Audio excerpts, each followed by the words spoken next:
picks, props, and futures for tonight's action. Bettor Sports Betting wants to know what picks you're playing tonight. Tell us in the live chat on YouTube, Twitter, and the Bettor Sports Network app. This is Bettor Sports Betting with Fantasy Alarm's Dan Servodidio. What's going on, everyone? Welcome back in here to the Bettor Sports Betting Show on Bettor Sports Network and Fantasy Alarm, Twitter, YouTube, the BSN app, wherever you're watching. We're glad you're with us here on a Wednesday afternoon. Not a ton of live sports going on at this point in the sports calendar, but we got plenty of futures bets that we want to give you guys out for Major League Baseball for the rest of this season, and NFL futures talk as well. We're going to have Britt Flynn on later today to give some of her thoughts on some NFL futures for the Falcons, Cowboys, props, all that good stuff. But I got Howard Bender with me, and we got plenty of picks to give out to you guys ourselves. What's up, Howard? What's up, Servo? How you doing? Doing great. How much of the All-Star Game did you watch last night? Because I know 2 days ago at the Home Run Derby, you weren't too high on these exhibition contests, but how much of the All-Star Game did you catch? 0. Actually, yeah, I didn't watch any of it. Under 1 second is the bet, the cash, huh? I mean, I was sitting there and I was, I was doing, research and work last night. I finished the Fantasy Alarm show on Sirius XM, and at that point, then it's 5:00 in the evening for me, and I wanted to get some work done for that systems article that I do for the fantasy football draft guide over at Fantasy Alarm, and so I was kind of preoccupied doing that, and then of course then I was summoned inside to grab some food and throw it onto the grill. So I didn't catch any of the All-Star Game. I do know that the National League won. I do finally know that the under hit, but I also do know that it was the American League plus 1.5 on the run line that hit. So I had 1 out of 3. Yeah, the late, I think, before, me and John and Pemba were breaking down some odds on yesterday's show, and the under did hit, and I gave that one out on the show. The Fio cashed that. But the NL slowly became like betting favorites. I think it was like minus 115, minus 120 by the time the game started. So some money came in on the National League to get it done. They almost didn't. It took some late inning heroics. For anybody who had money on Elias Diaz going deep and being the MVP of the All-Star Game, that was probably some really good odds as the reserve catcher for the NL. Did not give that one out on the show because I did not see that coming. Cash your tickets if you had the parlay of the Diaz boys home runs, right? Yandy and Elias, each homered in that. But yeah, I don't know, man. I don't know. I was just, it's an All-Star game. It's an All-Star game. What I'm more excited about here, to be perfectly honest. And I know we're going to talk to Britt Flynn about some NFL futures, but I broke this news to her on the Alarm Fantasy Football Show just a couple hours ago. And that was what excites me now is hearing that DeAndre Hopkins is now minus 300 to go to the Tennessee Titans today on the DraftKings Sportsbook. Yesterday, it was plus 500 to go to the Titans. So somebody knows something somewhere, and it's something to kind of pay attention to. I mean, obviously the value is now lost at minus 300, but yeah, some interesting news. I can't say that to poor Britt again because she's the ultimate Treylon Burks, not to Kansas City. I wish it were to Kansas City. It's to Tennessee, my man, Tennessee. But she's obviously the ultimate Treylon Burks truther. And listen, me and Andrew Cooper were in on Chig Okwonko for fantasy purposes. There you go, Adam Bernard, everybody, ultimate producer right there. I love it. The studio audience is going bananas. Look at that. That's some crazy odds movement there. And that's some sick odds movement without a doubt. And, listen, I think that's probably more notable. Like looking at something like that, especially, for, all sorts of fantasy and betting purposes, definitely better than than that schlub All-Star game. Although I'll tell you what, you with your pick for the All-Star game and you hit the Vladimir Guerrero Jr. to win the home run derby bet. So you're actually batting 1,000 on the MLB All-Star break. It just takes a little bit of research to dive into it.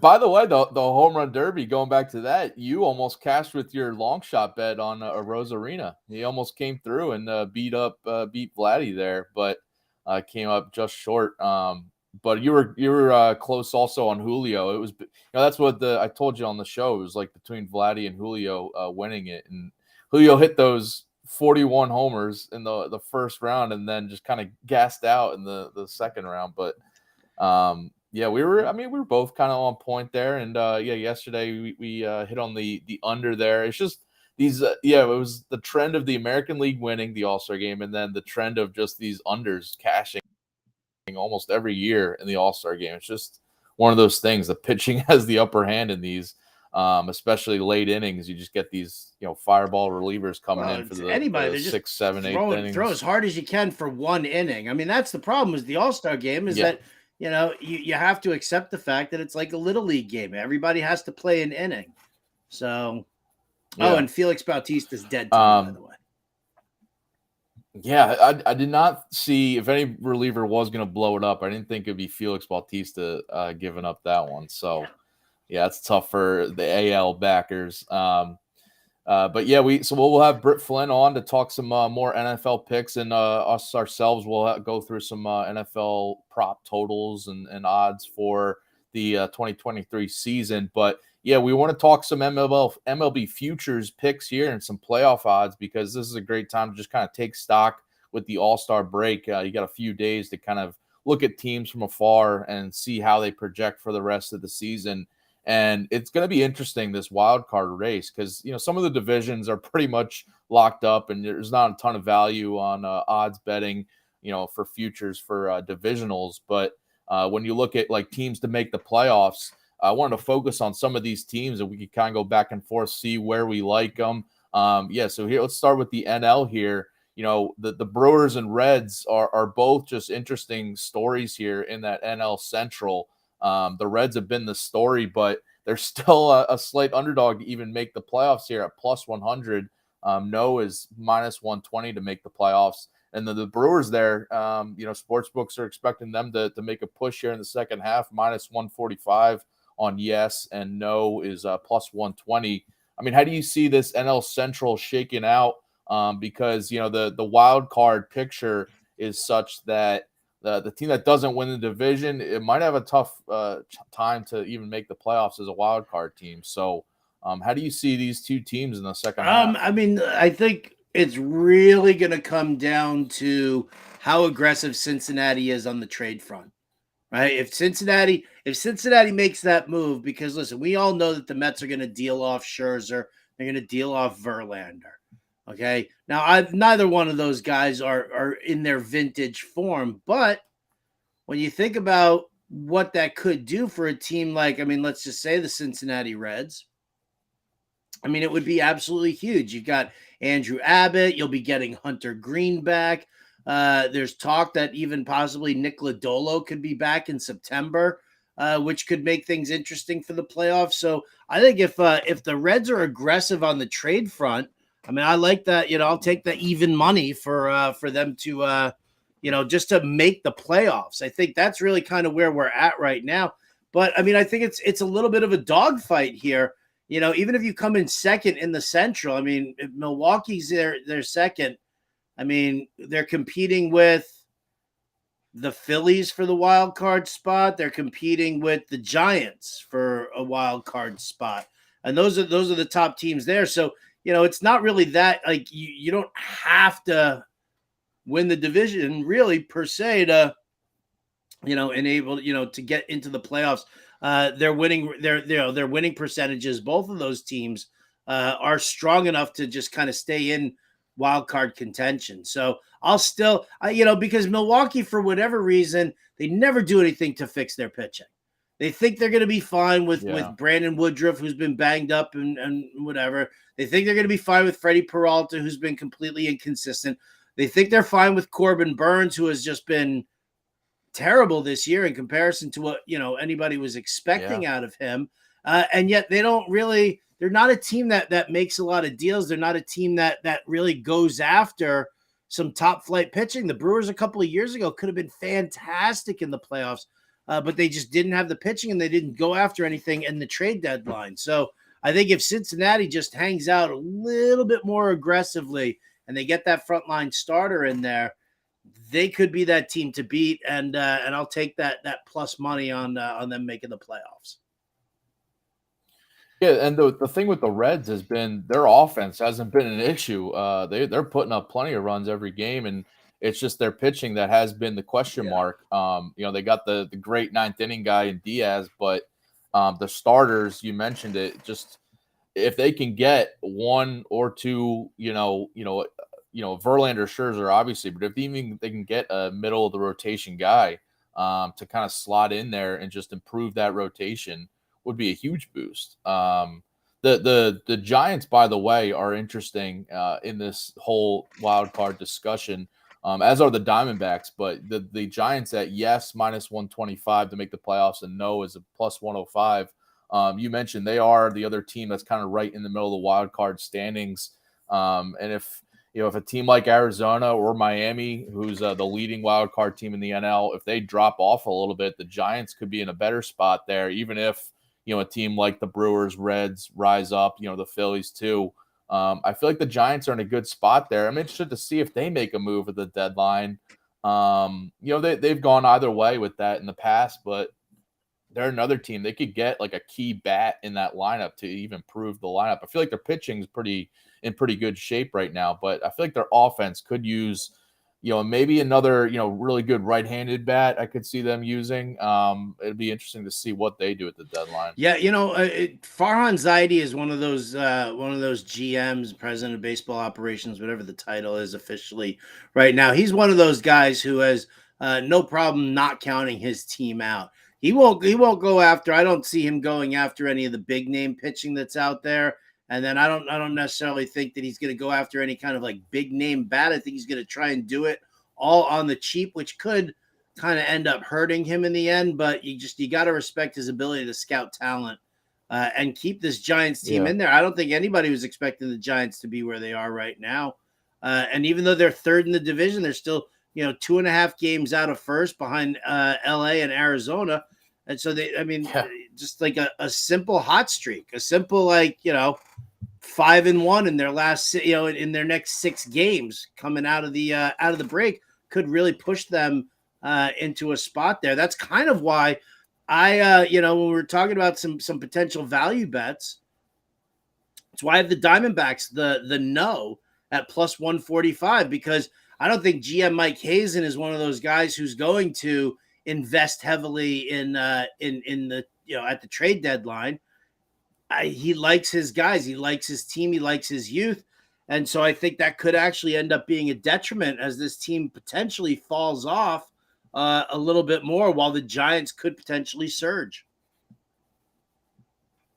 Yeah, the Diamondbacks are one of those teams I could see after a hot start having just a little bit worse second half. I mean, still contending, but they're another team that they could make a move at the deadline to, probably improve their rotation. But the other team, I have a value bet to not make the playoffs. I like the Diamondbacks call, but the Marlins at plus 300 or plus 190, to not make the playoffs is an interesting one to me. It really comes down for them because what they're not getting out of Sandy Alcantara is really worrisome. And when you combine it with they just shut down Perez, right? Or they sent him down to the minors because of his innings, and he was one of their best pitchers. If he's a guy that's like not in their rotation for much of the second half, I just feel like the their offense too is a little bit too top heavy, relying on like Arias and Soler to get a lot of their scoring production. They're a team at plus 190 to not make the playoffs. I could see as a team falling down when we get, like the Phillies, I think will make a push here as they ended the first half strong. And I think either the Reds or the Brewers are getting in as a wild card. So, and the Giants too, the other team that could rise up. So I think the Marlins even being plus odds to not make the playoffs, despite just being 3 games up in that wild card race, is a value. Yeah, I'm curious as to see what they do with Yuri Perez because they sent him down specifically to just keep him on his regular throwing schedule. They didn't want him taking the time off from the for the All-Star break and doing that. So they wanted to keep him on his regular throwing schedule, which he now is. But it'll be curious to see if they pull him up, or if they actually do limit his innings significantly. I think you're kind of killing a little bit of momentum that he's got, but you obviously want to make sure that he's good for the future and for the long term. That's what's most important for the Marlins. Yeah. So those are some NL wild card and NL playoffs odds.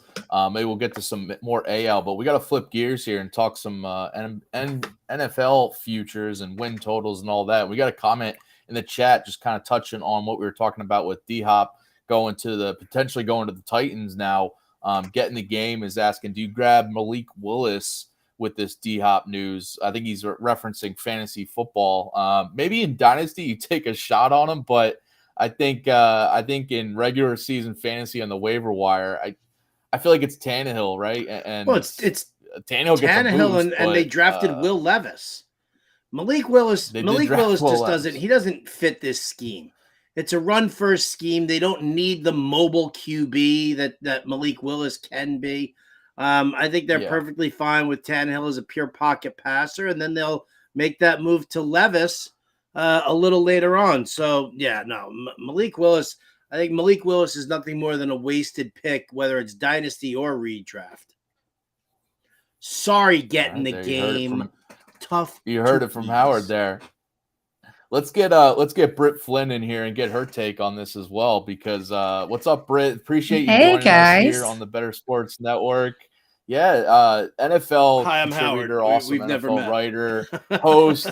You've probably seen her a bunch on Better Sports Network broadcast, the Alarm Fantasy Football Show, all that Better Morning Show. Britt, thanks for joining us. Yeah, I'm afraid everyone's sick of my face at this point, but I can't stop talking football. So here I am. Ooh, that face. Who could be sick of that face? Come on. We're not sick of that face, Britt. Although if you start talking about DeAndre Hopkins going to the Titans, that frown will turn way upside down. It's really funny how quickly this smile just literally flips. So please respect my privacy during this difficult time, Howard. I'll make you an It Gets Better video, all right? We'll be good. All right. I can't believe these odds just completely flipped. Not great for your guy, Treylon Burks, for Dynasty or for, prop over-unders, that kind of thing. Sellers as soon as I got off the Alarm Fantasy Football Show, I called my husband, obviously, because I was like, can you believe he pissed in my Cheerios like that at the end of the show? And so I immediately called him, and he was rationalizing it and was like, well, maybe it'll be better for Burks. He won't be covered with man coverage all the time. He can get open more and da-da-da-da. And I'm like, that's very nice of you to try to calm me down like that. But it's still very bad if he goes there. When Tannehill's throwing the ball 16 times a game. Yeah. Yep. We have a Better Boss chiming in here. Speaking into reality, Hopkins will help Chig, Okwonko, and Treylon Burks. I do think he'll help Okwonko there. I think that's that. Maybe you think it decreases his red zone looks, his overall stats this year, but I feel like for fantasy, Okwonko is still going to be fine. I mean, Burks, I don't know. It's up in the air, but I think Okwonko might be actually fine. We do not slander the Burks ever. Listen, you know what? We could just kind of let's hope and pray. Maybe what happens with the Titans this year is something that we saw with the Seahawks last year. Yeah. Like all of a sudden, the Seahawks went to being a pass first team, and Geno Smith had the 6th most passing attempts in the NFL. Maybe the wheels do fall off the Derrick Henry wagon, and that forces the Titans into a little bit more of a pass heavy scheme. Just, that'll speak out into existence. I can see that happening. I just worry that with the strength of their offensive line, which we talked about yesterday on Alarm Fantasy Football, that the wide receivers are going to be asked to block a lot more than in typical offenses. And that worries me a lot. So yeah, hoodie up on that, because I don't like that. I'm going to hibernate. Speaking of the Titans and Derrick Henry, you have a prop that you like for Derrick Henry is over rushing touchdowns. That's up on Fantasy Alarm right now, in Britt's newest article for Fantasy Alarm. Just going over some betting props and some over-unders on props for some NFL guys. And so to go check that out, we're going to touch on the Falcons and Cowboys in just a sec, because she's got a bunch of props for those players. I just wanted to ask you from a broad perspective, and maybe it's the Titans, I don't know, but are there any teams right now when you look at like sports betting markets, win totals or odds to make the playoffs, division futures, Super Bowl odds, any of that, that you're just like a lot higher on? You think that sports books, the public's kind of sleeping on? Yeah, so it is from the same division, but it's not the Titans. I'm actually higher on the Colts win total, over 6.5. I think with a healthy Jonathan Taylor, with a new head coach who is more than just a high school football coach, and a new quarterback who can throw more than 2 yards downfield, I think that the Colts really have a good foundation going into this season.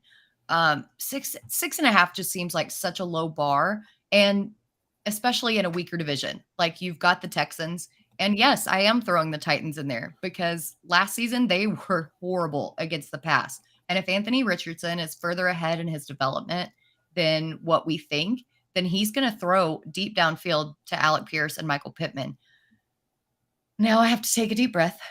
If the Titans do get DeAndre Hopkins, like Howard so unceremoniously dumped on me during the last show, that may be a little harder to do without Stephon Gilmore. But as things stand right now, I think that the Colts have a very good chance of going over the 6.5 wins. All right, I like that. Okay, what about let's do the opposite end of the spectrum then. So a team that you're lower on, you're looking at what their win totals are, you're looking at some of their player props there, and you're like, you know what? I don't know what's going on with this team right now. They look horrible. I'm out. So this is going to sound really bad, but I think that the Ravens win total line is so high. I mean, they have one of the highest win totals across the entire NFL at 10.5. And why? Because you brought Todd Monken in, because you signed Odell Beckham, because Lamar Jackson says that he's going to pass more and he got this big contract. Like, we haven't seen a healthy Lamar Jackson in years. Odell Beckham hasn't played in 2 years. And that division that they play in the AFC North is super loaded. You're telling me that the Bengals win total is 11.5, the Ravens are 10.5, the Browns are 9.5, and the Steelers are 8.5? Like, something in this division has to give. And I think that it's going to be the Ravens. If I were to pick somebody to come in second and actually hit that win total, it would be Cleveland. I think they're a lot more improved than we're giving them credit for. And I think we're just writing Lamar's new contract as an indicator of success. Huh. Yeah, the over 9.5 wins for the Ravens is juiced to -170 on DraftKings too, which is, yeah. So you're definitely, you like the plus odds there, +150 if you want the under there. Yeah. Interesting. I don't think that their receivers stay healthy. Sorry, I'm moving. I have a very fat, hungry cat that snuck in here. But I don't think that this receiving core is healthy enough or solid enough to compete in that division. I just don't see it happening. All right, let's shift gears back to the NFC here and talk some Falcons. because you have I mentioned that betting props article. You have a number of guys on there that you like the over. So I think maybe you're a little higher on this offense for the Falcons at least. Overall perspective, what's your kind of expectations for the Falcons here? Their win total at 8.5, minus 120 to the over, and under is plus 100, but also just plus 215 odds to win the NFC South, just behind the Saints there. So a team that should be contending for that division title this year and improve. What's your expectations for the Falcons? It feels so gross to be high on the Falcons, but yet here I am, and I find myself here yet again. But I think that these odds have built in just this stupid cat. I'm so sorry. I'm gonna kill this cat. Not really. I love him, but please don't. I want to see this cat now, go like all Tasmanian devil on you right now, just like. Well, he's scratching on my chair. He's rubbing on my computer cord, and I'm like trying to smack him to get away, and he's just not. So I'm a professional. Anyway, so I know that Howard isn't in on Desmond Ridder, and to be fair, that still remains to be seen. But Drake London did perform significantly better with Desmond Ridder at quarterback over Marcus Mariota. In the 4 games that Ridder quarterbacked, London averaged 83.5 yards per game. That season long would have tied him for 8th best out of all the receivers in the entire league. They've been developing great chemistry from what the beat reporters are saying. This division sucks, quite frankly. There's no one else that really stands out. And Atlanta did a lot bringing in pieces to kind of shore up their defense that kind of flew under the radar. They signed the safety Jesse Bates from Cincinnati. They brought in Jeff Okudah from Detroit. Their secondary was a big question mark last year and a big liability. And I think that they've done a lot to help fix that. Then you think about how mobile Desmond Ridder is, and not in the way that Mariota just kind of scrambled around and like got out of situations. No, you can actually design runs for Ridder. Think about him and Bijan back there. I think they're going to run a lot of play action. They're going to fool defenders. And if a play breaks up, Ridder's got the wheels to kind of make something out of it. I can see them winning the division, and it sounds so disgusting to hear that come out of my mouth, but I think that they do it. I mean, I gotta say, as someone who follows college football, and I know you do too, Britt, 2 years ago, if you would have said, all right, this Falcons offense or any NFL offense is going to have Ridder, who was a stud at Cincinnati, Drake London, Kyle Pitts, and Bijan Robinson all in the same offense. I know they're all young, Bijan's a rookie, obviously, but like just having all that talent on the same side of the ball is just something you can't overlook. So I like that you're high on these, the offense at least. And yeah, you mentioned the defense should be stepping up too. Now we just have to rely on Arthur Smith to do the right thing and call the right plays, which is a big ask, but the talent is overwhelming. Spoiler alert. I'm going to tell you what Arthur Smith's going to do. Run the ball, guys. Run the ball. Right? He's like Denzel Washington and Remember the Titans. I run 4 plays. They're all veers. Right? I mean, that's basically it is. So, listen, I don't mind it. Like, it's not that as grimy as it might seem. If you just look at the rest of that division, it's really not that grimy because, like you said, they made all these offseason moves for their defense. And now their secondary is seriously like AJ Terrell on one side, Jeffrey Okudah on the other. I mean, that right there is going to be unreal. You put Okudah on the number one guy, and then what? You float safety help over on AJ Terrell's side. So I think that's a big deal for them. And they made that move so that they could, with good conscience, take Bijan Robinson at number 8 overall. So, I mean, I don't think it's really that disgusting because, all right, the Saints, Dennis Allen sucks at coaching, right? They have good talent there on the team, but they could be like a huge headache, especially with the Alvin Kamara situation still technically unresolved, and we don't know what the NFL is going to do. Tampa Bay, like you going from Tom Brady to Baker Mayfield, did you think that you can, I don't know what, sustain anything? You also brought in a very run-centric offensive coordinator in Dave Canales. And then who's Carolina. We all love Bryce Young. Sure, why not? He's a little short, but what are you going to do? So I think that this division is wide open, and plus 215 to win the NFC South. I'll sprinkle a little something on that for Atlanta because I think they're going in the right direction right now. That's what I love about it is, so much. Odds to make the playoffs, it's plus 105 for yes and minus 125 for no. That's Vegas being like, you know what? Flip a fucking coin now. See what happens. And Vegas typically knows what they're talking about, except in the DeAndre Hopkins to the Titans situation. I hope so badly that just completely blows up in everybody's face and that he doesn't go to the Titans because I want him to go to the Chiefs personally. That's where I've wanted him to go. Fit. It's a perfect fit. Maybe they don't want him. Maybe the Chiefs don't want him there. Everybody wants D-Hop. Yeah, how do you not want DeAndre Hopkins? I don't know. You'd think they would get that done if they really wanted him, but well, it's a salary cap issue, and it's an issue with him wanting the money and also wanting to compete. And so that's why he's been bouncing around and doing all this stuff. People are trying to figure out, get in the game in the chat, 10 exclamation marks. No, not the Chiefs. Yeah. The rich get richer. Yeah, that'd be... I'm just gonna call Pat Mahomes right now. Hey, Pat Howard, how are you? Dude, just adjust your contract. Open up some salary cap room. DeAndre Hopkins. Yes. Okay, great. Thanks, Pat. Bye. That's what we're looking at. Solid. Right.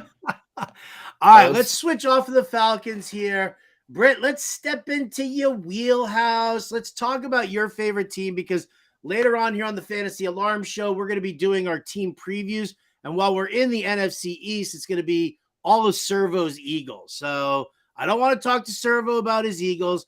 Let's talk to you about your Cowboys here. We'll start with the win total. 9.5 is their win total. Over that is minus 165. Under that is plus 140. And they're plus 190, which is the second best odds to win the NFC East.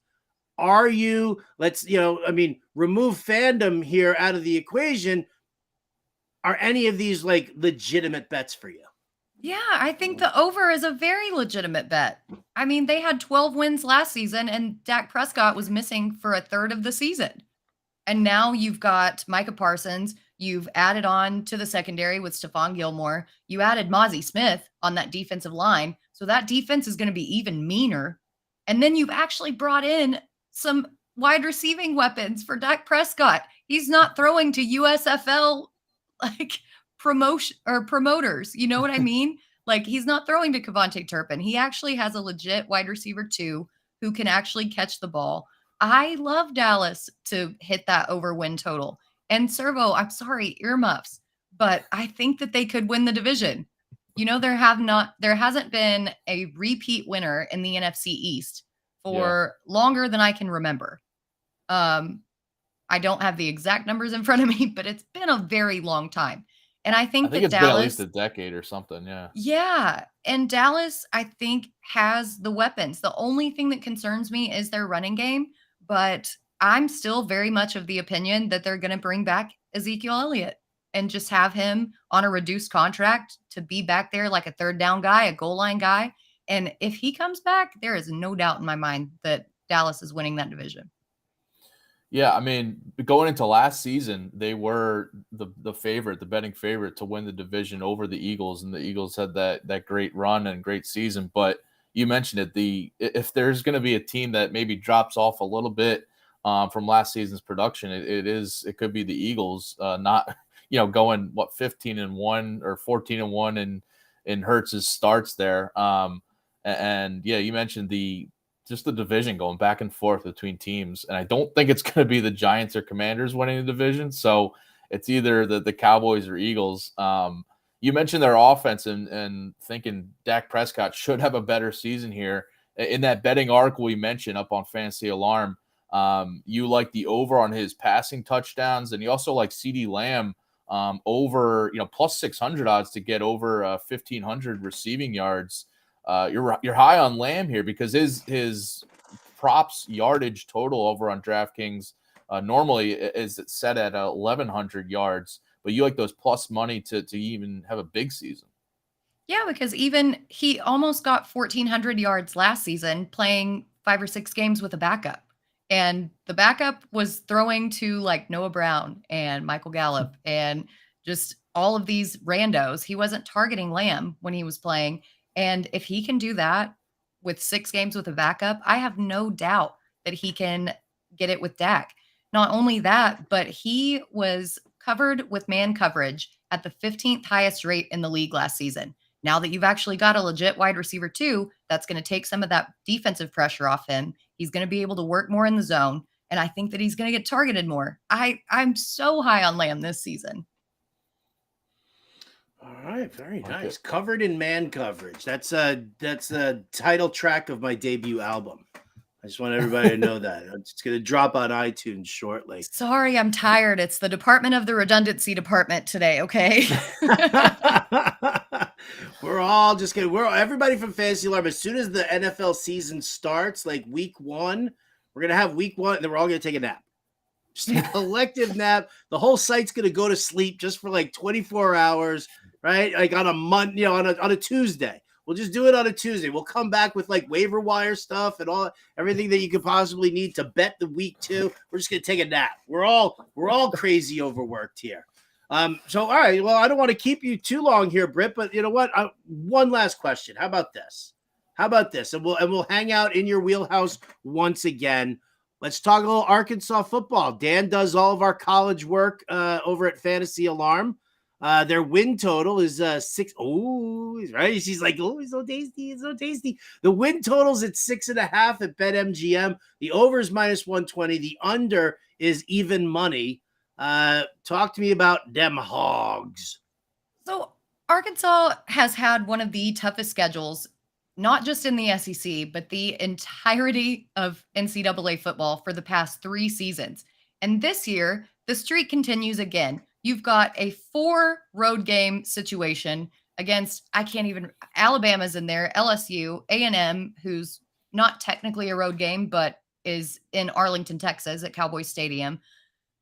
And they've still performed over and over again. KJ Jefferson returning is the biggest and best thing that could have happened for the Hogs. He's a big guy. He has an accurate arm. His rushing upside is insane. And I think that this backfield with Rocket Sanders, with Rashad Dubinion taking a second year, they might have one of the best backfields in football. I'm not just saying this because obviously I live here and they've been my team since before I knew how to talk. But I think the over is a pretty easy bet to go on. Servo, what do you think as an unbiased analyst here? No, I like the over too. I think when I first saw this 6.5 line, I just thought it was maybe a win too low because they went 6-6 last year in the regular season. And you mentioned they got Jefferson back, hopefully a full season for him, and Sanders. You mentioned that tandem is, quarterback, running back, rushing tandem is one of the best in the country. And like just bouncing back and forth. Their offense wasn't an issue last year. Their offense was really good. So their defense is the big question. And just looking back at their season last year, like they had, a couple of like unfortunate wins that maybe they should have gotten. Like they lost to BYU, or they beat BYU, but they lost to Liberty, which was like a big question mark. I mean, so like stupid. that, if you put that win on their schedule, then they're automatically, there are 7 wins here. So I think their schedule's, fine this year, but I expect a solid season from Arkansas. I like their backfield, Sanders, Jefferson. I mean, Sanders is so good. Rocket Sanders is so good. So I think I'll be eyeing him this year for sure. Right. Yeah. So there's some NFL, some college football talk with Britt Flynn. Go check her out on Twitter at Britt_Flynn, and she's on the Bettor Morning Show, 8 a.m. here on the Bettor Sports Network, the Alarm Fantasy Football Show with Howard as well, and just content all over the place over at Fantasy Alarm. I mentioned that betting article, but you have the position battles article for the draft guide as well. So everything Britt does is gold over on Fantasy Alarm. Appreciate you taking some time here, Britt. It's always a pleasure, guys. Thank you for having me on. Bye, I'm going to go take care of this crazy cat. Yeah, take care of the cat now. I mentioned the draft guide there that Britt is contributing to. A lot of good articles up on there. And if you haven't already, go check out the draft guide, the Fantasy Alarm Fantasy Football Draft Guide. You can get it for free by scanning that promo code and getting a free 7-day trial to the All-Pro subscription at Fantasy Alarm and get the draft guide for free. Or you can purchase it for $26.99.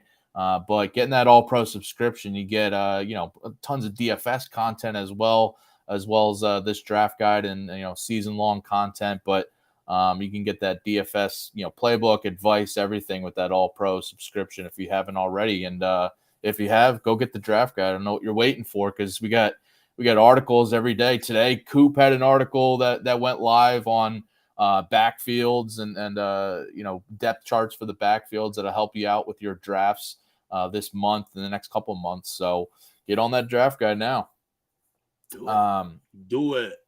All right, let's keep the NFL talk here going to close out here because we have another article up on the site, late round quarterback targets from John and Pemba. That's for fantasy football, but I want to kind of switch it to NFL betting talk here and just kind of look at some of these guys' props for the 2023 season and see where me and Howard stand on some of these guys going into the season. One of those late round targets that Mpemba highlights is Daniel Jones for the New York Giants.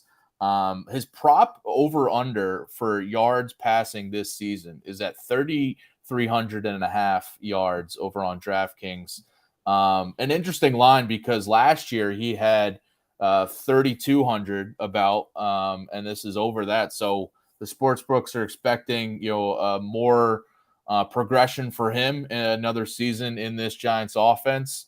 I think I would lean the over here, thinking that he will have a better season than last year, especially with this uncertainty with Saquon. If he's not back, then we could be seeing a lot of Jones passing yards every game. Where are you going with this Jones prop? I'm leaning on the over as well. I mean, 3,205 yards last year, rushed for 700 yards and 7 touchdowns.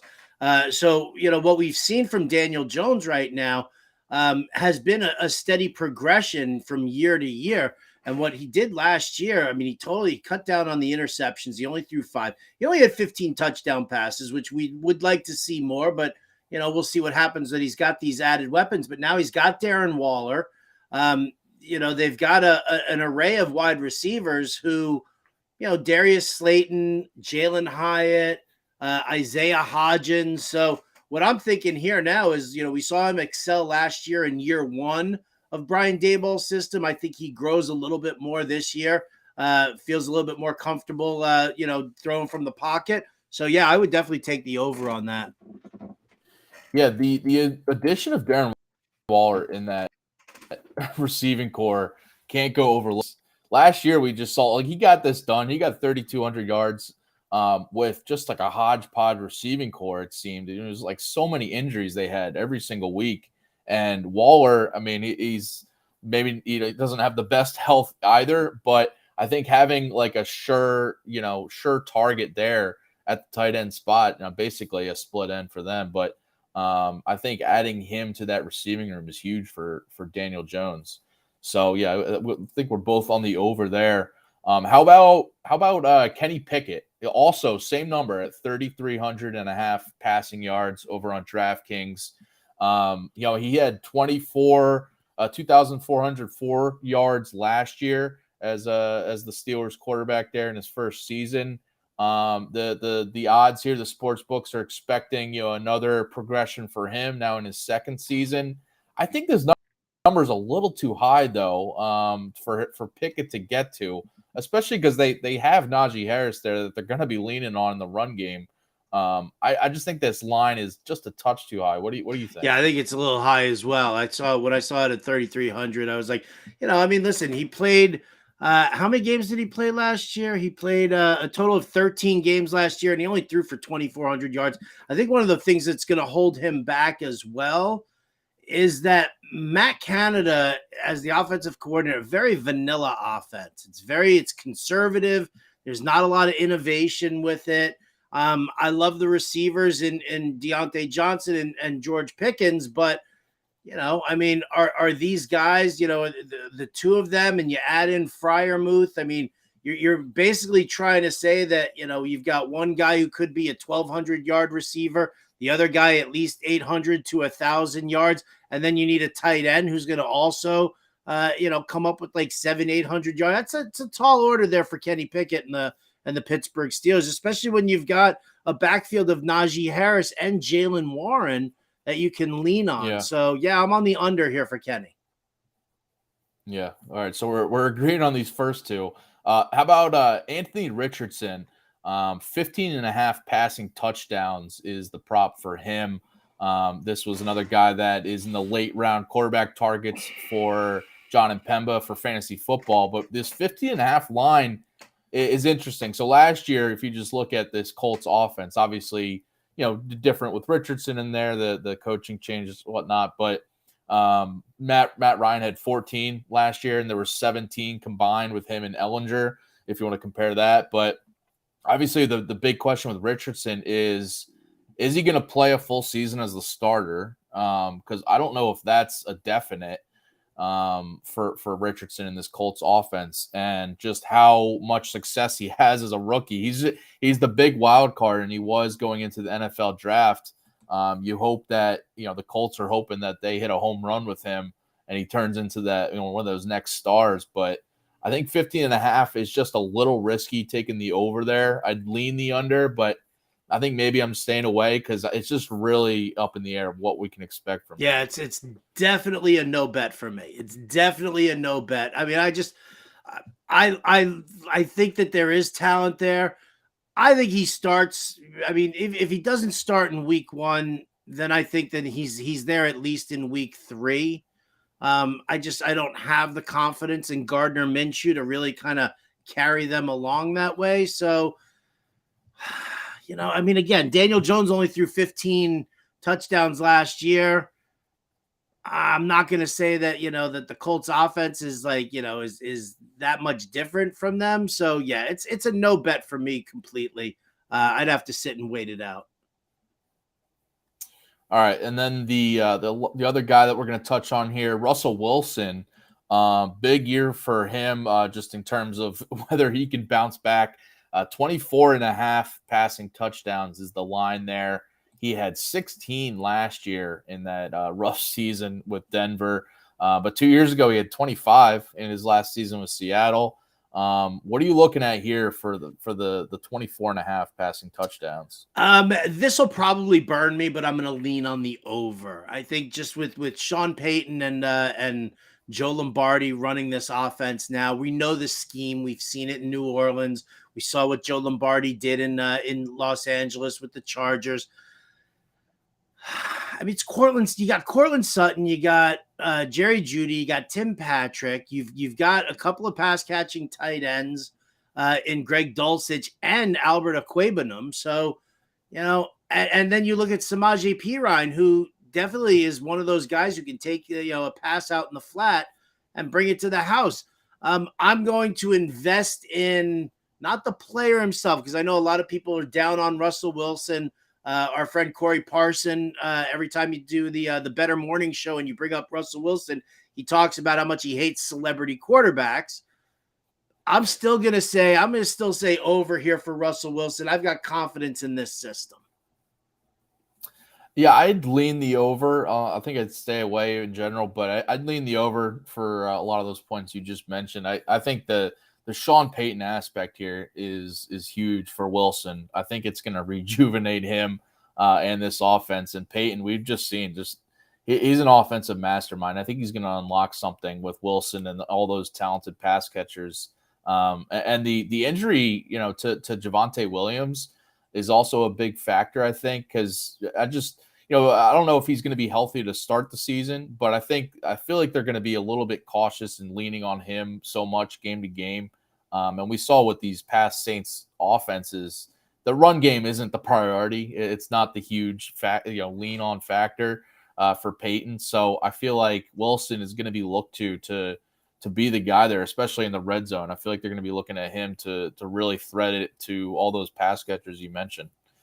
So, yeah, I guess lean the over there. And then the last guy we want to touch on, not in John and Pemba's article, but our producer, Adam Bernard, he's got a dynasty share of Sam Howell, and he wants our opinions on Sam Howell. Unfortunately, I could not find any props for Sam Howell out there on the sports books, but I guess an outlook for the season, betting on the Commanders or Howell's props game to game. What's your expectations for Howell as the Commanders starter this year?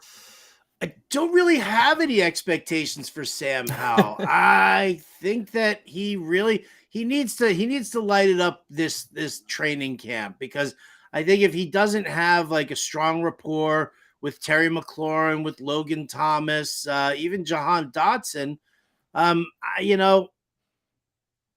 they could go with Jacoby Brissett. I don't hate Jacoby Brissett in this offense with what they want to do, because he can extend plays with his legs. But I mean, I think if Washington really wants to kind of move forward and become stop being such a bottom feeder in the NFC East, they need to kind of shine a little bright here, and Sam Howell needs to step up. I don't know. I won't put any bets on any props or anything like that. I think it's worth a shot. I think he's got the weapons to succeed. It's just going to be a matter of what we see in training camp. Yeah, I think he's one of those guys, especially because of Brissett's presence there, that Howell is a threat to probably not start all the games for the Commanders, especially if he runs into trouble. The Commanders trying to shift gears and get the veteran Brissett in there. So if there was like a yardage prop for Howell out there, I'd probably look under. Also, just because they have a really good backfield with Gibson and Brian Robinson. I could see Howell being more of like a game manager type, not throwing for 300 yards every game. So I'd lean the under if you found a Howell prop out there. So there's your Howell talk, Adam Bernard. For Dynasty, I mean, I think the Commanders, depending how the season goes, they're a prime candidate to draft another quarterback next year. I think that's probably what they're looking for. Hoping to get like Caleb Williams from USC if they're in that spot for sure. So they're a candidate for dynasty purposes, maybe not to be holding on to Howell for too long. We'll see. Maybe he lights it up this year and that changes their minds. But we'll see on that. We'll be back tomorrow, by the way. Appreciate everyone watching here on the Bettor Sports Network, Bettor Sports Betting Show. We'll be back tomorrow at 4:00 Eastern to talk some more futures odds. We got no more. We don't have baseball games until Friday, so we got plenty of, another day full of just talking some futures odds. We're going to have James Grande on tomorrow with me, and I know we're going to dive into some NBA talk with him.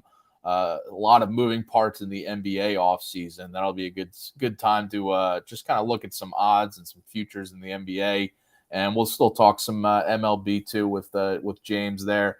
But Howard, appreciate you joining me here on this Wednesday.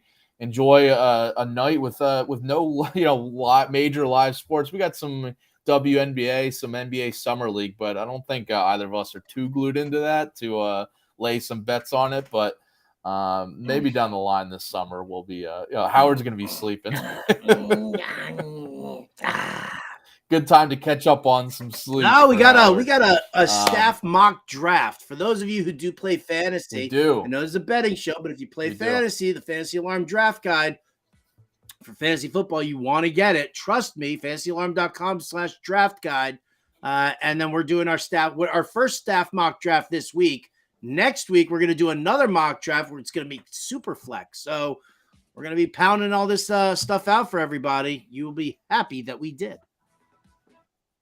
Yeah, and you'll see those results probably the next day or two, just of how that draft shook out tonight, and see how we all went with our picks. So definitely stay tuned for that. Appreciate everyone joining here, and some awesome MLB NFL futures talks for the rest of this season and upcoming football season. Howard, appreciate joining me here, and we'll be back tomorrow at 4 o'clock Eastern every weekday here on the Bettor Sports Betting Show. Good luck, everyone, with your sports picks. See ya. Bettor Sports Betting on the Bettor Sports Network.